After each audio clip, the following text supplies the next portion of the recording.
go. Well, it's my great pleasure to introduce Bill Koenig to the show, managing editor of the Spy Command. How are we doing today, Bill? I'm doing pretty good, Peter. How about you? Real good, thanks, pal. Yeah, it's late in the day here in London. Bill, for the uninitiated, not that there will be many, perhaps just give us a thumbnail sketch of you and the blog, please. Well, I do the blog called the Spy Command, and the blog has been the blog was originally a spinoff of a now inactive website called Her Majesty's Secret Servant. The blog was created to kind of give that site, that was like an e-magazine, and so like the blog was designed to have a presence between issues of the e-magazine, but the Would you say there's a Jedi Council that you're in, like a fraternity of the people that were there, say from the get-go? Yeah, I guess so. I understand AJ coined a term called Jurassic Bond to kind of describe describe that group. I wasn't necessarily there from the very get-go. I came in around the mid-'60s. We were there when Bond was like the Star Wars of the day. I mean, it was it was like this genre thing that hit really big. And I mean, not that it's a small thing now, but it was, that was kind of like the height, when there were spies everywhere in popular entertainment. And so I wasn't just there for when Bond was like that. I mean, we were getting, well, I actually got in with something called The Man from U.N.C.L.E., which has an Ian Fleming connection, but also you had, Mission Impossible, that came along in 66. Get Smart was 65. The Wild Wild West, combining spies and cowboys, was in 65. Yeah. So there were like all sorts of things, and you couldn't miss the spy craze, put it that way. You're not on Instagram, or you're not big on Instagram, is that right? That's right. I have an Instagram account, but I to be honest, I'm still trying to figure out how to upload stuff to Instagram. Same. But I have to plead guilty to, I used to be in a kind of a bubble.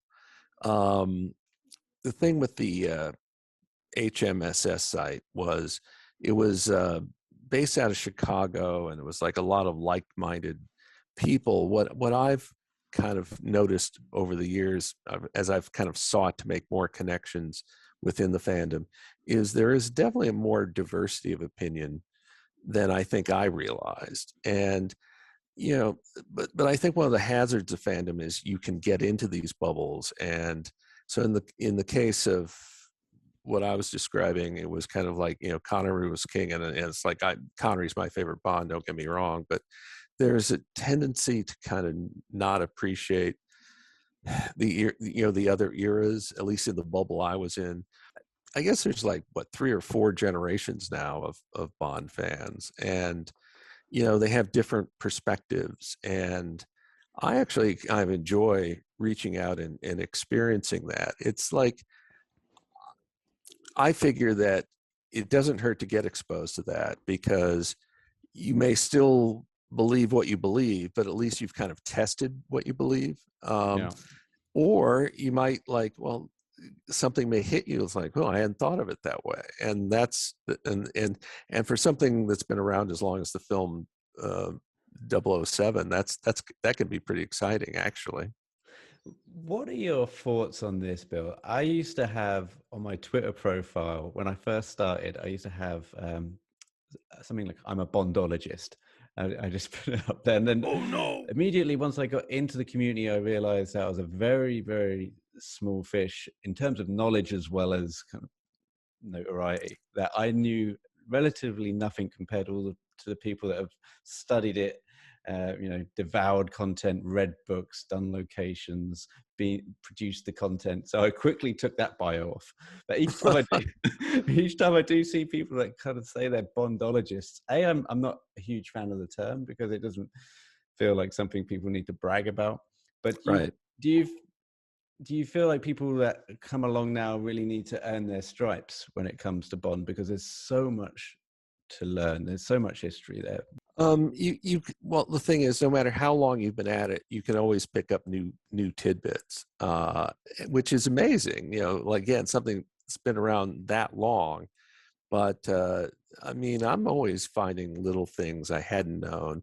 So you know, put it this way, I wouldn't worry about someone calling themselves a Bondologist, because you know, we all can like find out things. I mean, here's a non-Bond example.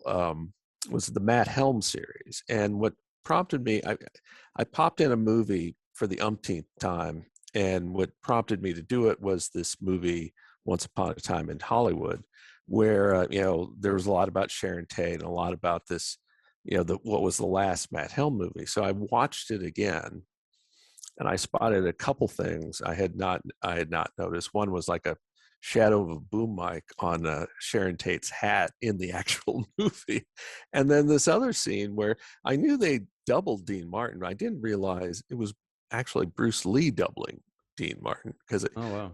because Bruce Lee was the stunt arranger for the film. He had a credit in the title, main titles, like Karate Advisor Bruce Lee.